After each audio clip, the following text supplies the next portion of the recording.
Bienvenidos de nuevo a mi canal de podología de curso recordatorio de formación posgrado que va dirigido a estudiantes de grado y profesionales de la podología.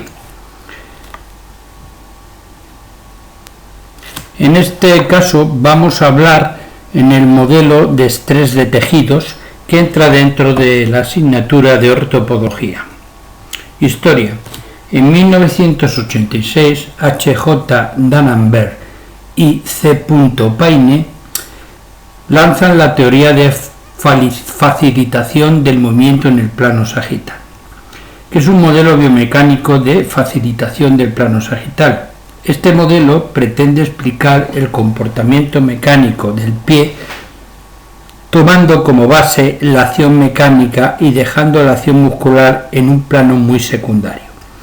Así señala que para una correcta función del pie es necesaria la existencia de unos mecanismos de autosoporte encargados de proporcionar estabilidad, especialmente en la región del medio pie, y de unos puntos de pivotaje que aseguren el correcto movimiento en el plano sagital.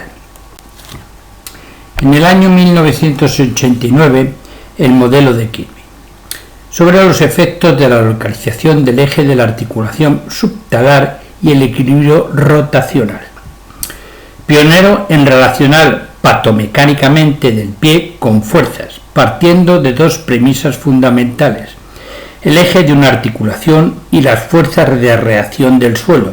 Por tanto, es un modelo de equilibrio rotacional alrededor de eje de la articulación subastragalina. Es extrapolable a todo el pie. Han permitido que estos investigadores proporcionen unas nuevas teorías que dotó a la biomecánica del pie de una estructura. Kirby también estudió cómo influyen las fuerzas de reacción del suelo en un momento que se realizan estas fuerzas. Todas las fuerzas laterales al eje me originan un momento de fuerza pronadora, tienden a generar movimientos pronadores, y las que se encuentran mediales al eje me van a originar un movimiento de fuerza supinadora, movimientos supinadores. Una fuerza se conoce como fuerza cuando es un movimiento lineal, cuando es rotacional se conoce como momento de fuerza. Exploración con el modelo de Kirby. El paciente le ponemos en decúbito supino con el pie fuera de la camilla y la rodilla en extensión. El explorador con la mano sujeta el pie por el surco entre el cuarto y quinto metatarsiano y con la otra mano intenta reducir el equino de tobillo. Así va a colocar la superficie plantar del pie perpendicular al plano transverso o paralela al plano frontal, lo que sería estar perpendicular a la persona que hace la exploración. Aquí podemos ver cómo el pulgar está sujetando en la zona entre el tercero y cuarto dedo y cómo realizamos la pronación con la fuerza plantar. En el B vemos que no se realiza ningún tipo de rotación, por lo tanto no ocurre como en el A, que es una pronación, y si nos vamos hacia el otro lado realizamos una supinación, como vemos en la imagen C. Si un eje medial pasa por la diáfisis de la primera cuña y metáfisis del primer metatarsiano, vamos a tener un mayor riesgo de desarrollar juanetes, como es lógico. Si su eje lateral pasa por fuera del sesamoideo lateral o cabeza del segundo metatarsiano o tercer metatarsiano, espacio intermetarsal del segundo y tercer metatarsiano, vamos a tener un riesgo de tendinopatía de peroneos o inestabilidades, etc. Otra forma menos ortodoxa y menos precisa es mediante la palpación del borde lateral y medial de la cabeza del astrágalo, que se realiza en bipedestación o sedestación en ambas formas y marcar el punto central. Aquí veríamos cómo sería el eje medializado en la primera imagen. En la imagen central vendríamos como es el eje lateralizado y en el eje normal en la última de las fotos que se representan aquí. En 1966, el modelo de Merton-Ross, la función normal y anormal del pie.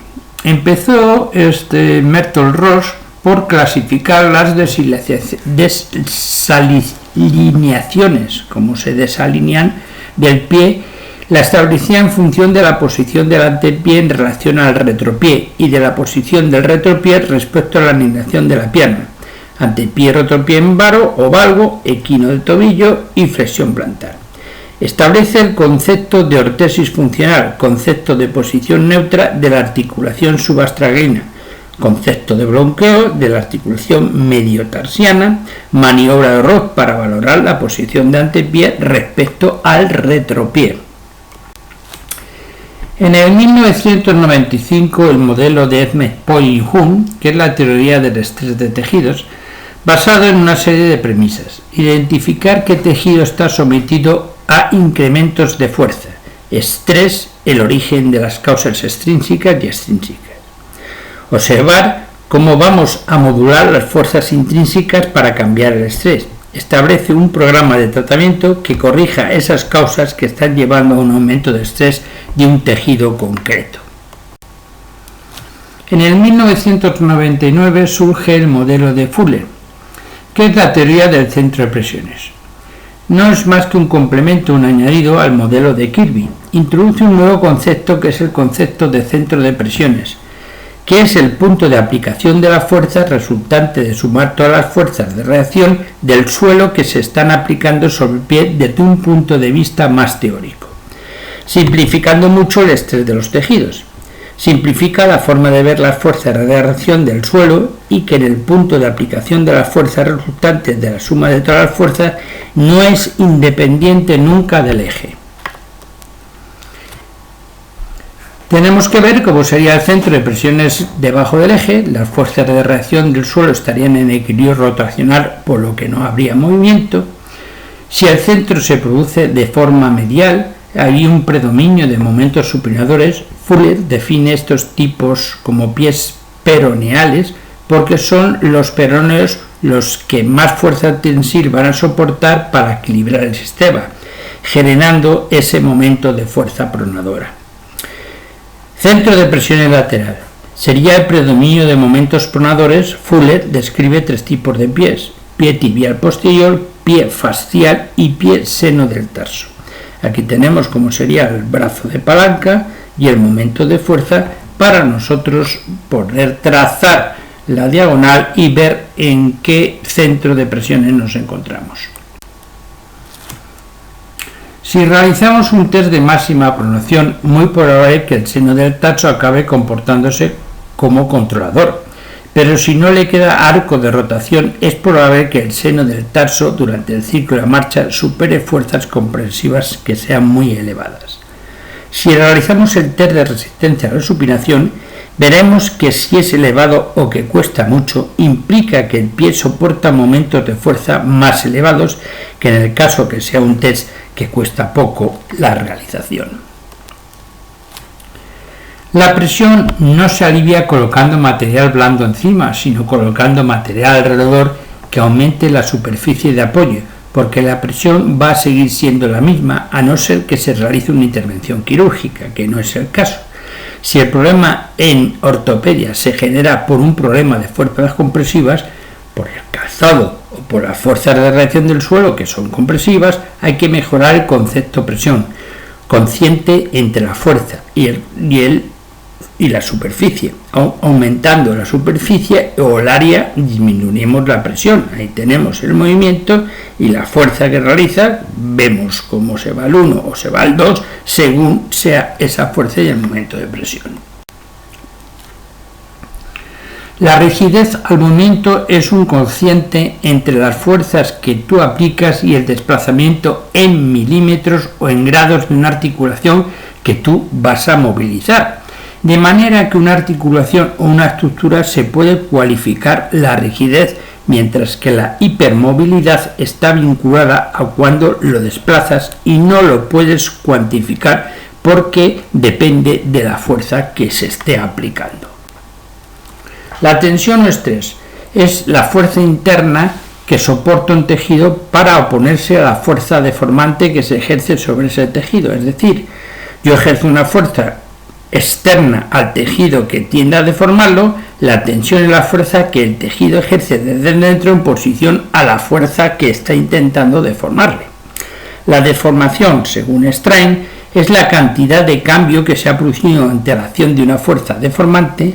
Toda fuerza deformante genera una deformación y genera, por consiguiente, una tensión. Deformidad elástica. La tensión aumenta la deformidad cuando cesa la fuerza deformante. Te encuentras con que el tejido recupera solamente toda su forma inicial. Deformidad plástica.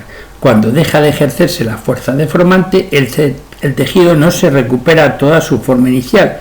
Hay una parte que se ha deformado y una parte que esa deformidad se mantiene y no vuelve a su punto de partida. Por lo tanto, la deformidad elástica vuelve a tener su forma inicial y la deformidad plástica no. Fatiga es un concepto físico, mecánico, que nos permite explicar por qué es un tendón o la fascia. Nos permite explicar el porqué de un tendón o una fascia. Después de muchos años empiezan a doler en un momento determinado.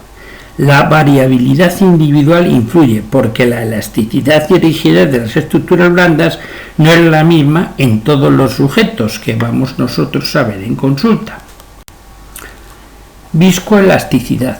Cuando aplico una fuerza deformante a un tejido vivo, la fuerza que necesito aplicar para deformar ese tejido es de mayor intensidad y a medida que mantengo esa fuerza deformante en el tiempo, la fuerza que necesito para deformarlo va lógicamente disminuyendo. Con esto hemos terminado. Muchas gracias.